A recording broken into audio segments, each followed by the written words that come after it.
यहाँ से शुरू करता हूँ। कहा है कि एक कतरे की तमन्ना ले समंदर तक गई। वाह। एक कतरे की तमन्ना ले समंदर तक गई, प्यास होठों पे मचल कर दिल के अंदर तक गई। वाह। एक कतरे की तमन्ना ले समंदर तक गई, प्यास होठों पे मचल कर दिल के अंदर तक गई। और शहरत शम्स की कुछ इस कदर फैली शरत, एक कलंदर क्या शहर के हर सिकंदर तक गई। वाह। एक कतरे की तमन्ना ले समंदर तक। वाह। साथियों, जिस सरजमी से मेरी आमद हुई, आपकी इस धरती पर चार पंक्तियां उस महबूब के नाम पढ़ना मेरी जिम्मेदारी है। जी इरशाद।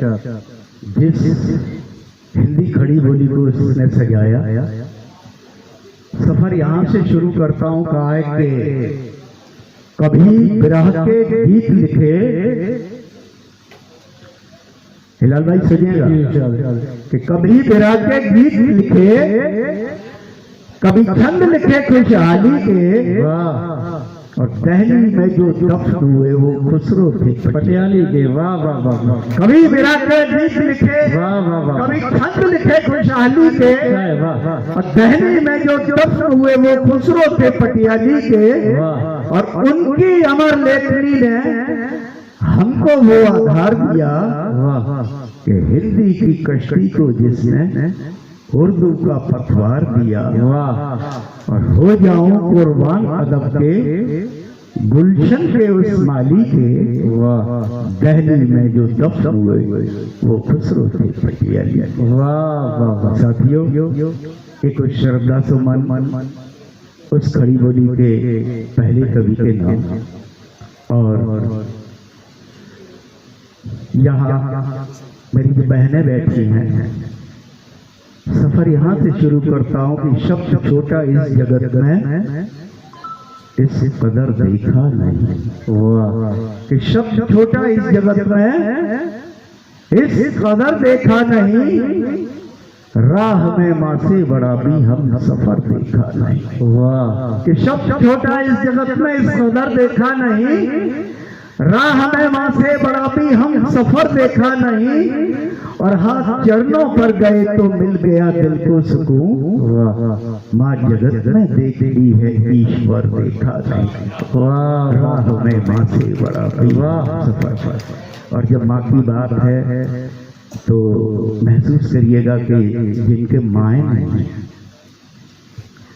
मुसीबत से मुझे हर पल दुआओं ने निकाला है। क्या कहते? मुसीबत से मुझे हर पल दुआओं ने निकाला है, नहीं गिरने दिया मुझको मुझे माँ ने संभाला है। वाह। मुसीबत से मुझे हर पल दुआओं ने निकाला है। वाह। नहीं गिरने दिया मुझको मुझे माँ ने संभाला है। कभी जब याद आई तो चली तो ख्वाब में आया, कभी जब याद आई तो चली वो ख्वाब में आई, वही गिरजा वही मस्जिद वही मेरा शिवाला है। वाह। मुसीबत से मुझे हर पल दुआओं ने निकाला। बहुत खूब अच्छा है। साथियों, अखबार के बहुत जिम्मेदार लोग बैठे हैं, मेरा भी एक छोटे से अखबार से ताल्लुक है। 17 मार्च को अमर उजाला में पढ़ा कि मुंबई की एक अरबपति मां, जिसका इकलौता बेटा अमेरिका में किसी बड़ी कंपनी में बहुत बड़े पद पर था, मां को सरप्राइज देने पहली बार भारत आता है।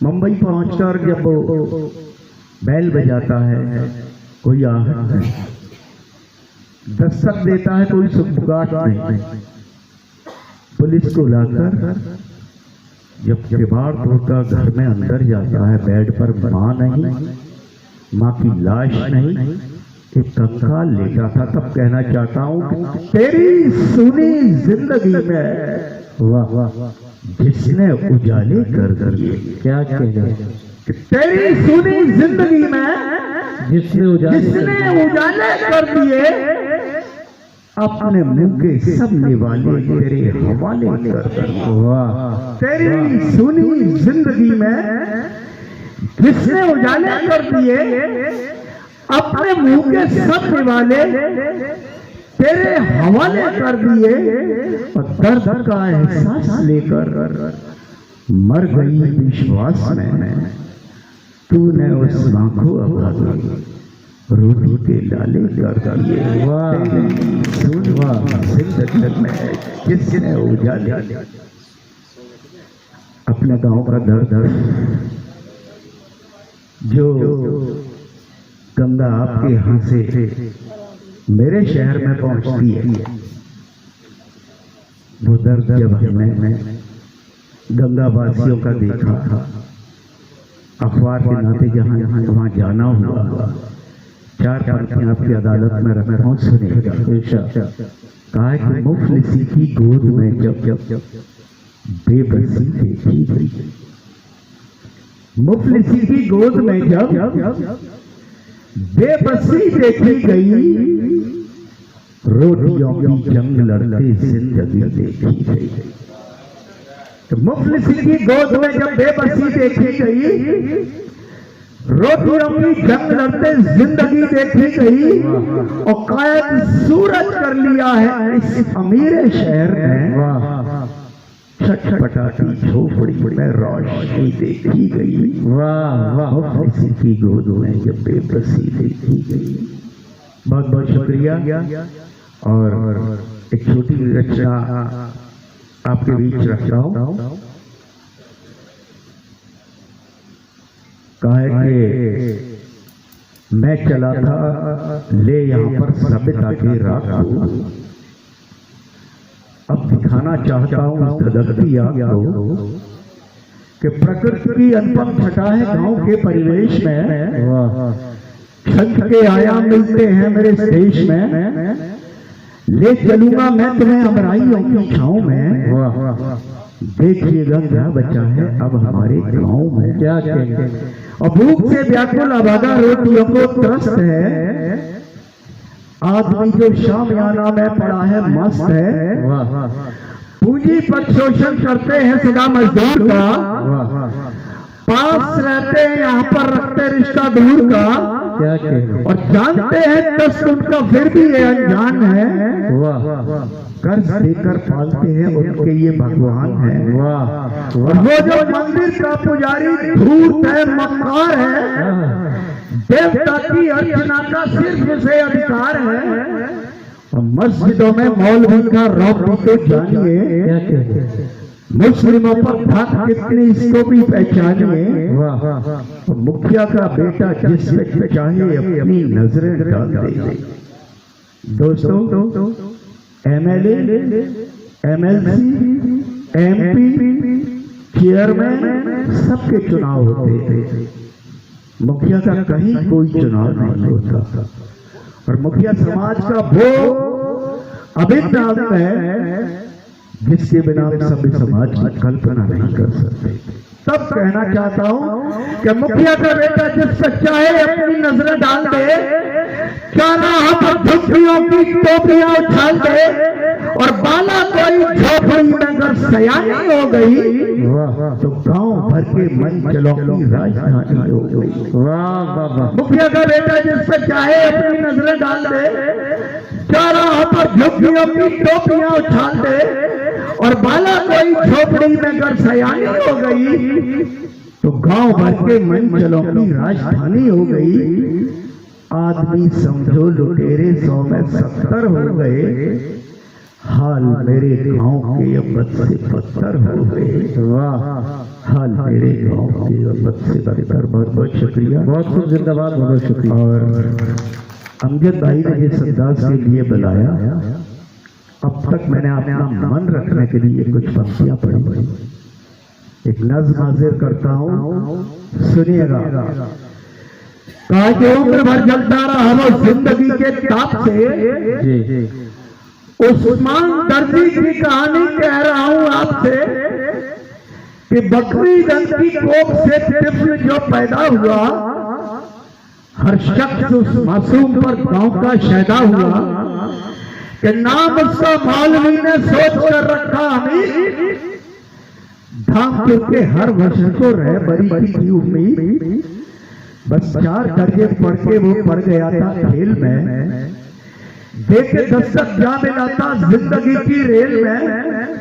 वो निडर जाबाज था, ना किसी का खौफ था, कुश्तियां लड़ने का उसको इंतहाई शौक था।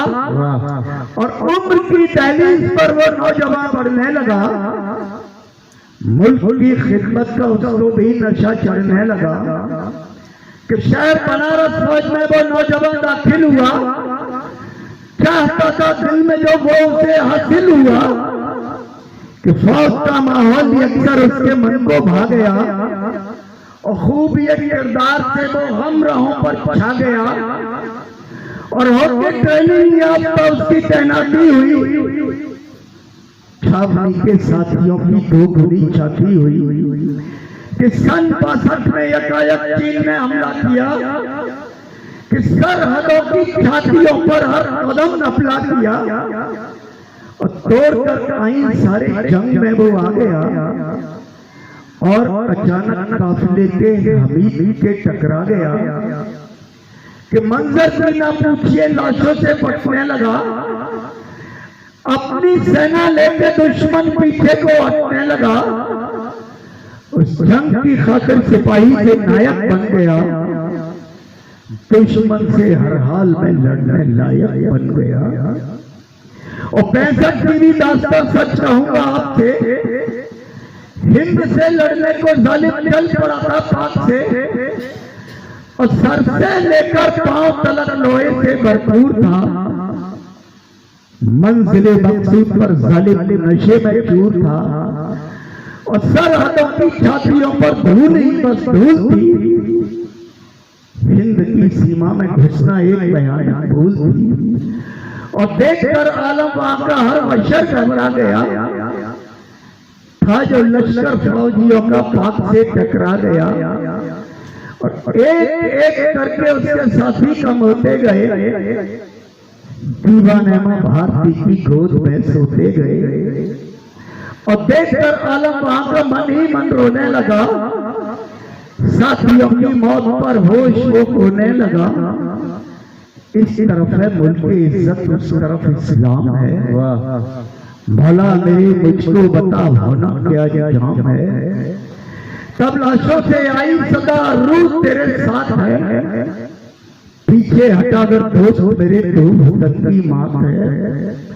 इतना सुना हमीद ने और आ गया वो होश में, डट गया मैदान पर अपने पूरे जोश में और बात कर सीने से गोले रास्ते में डट गया।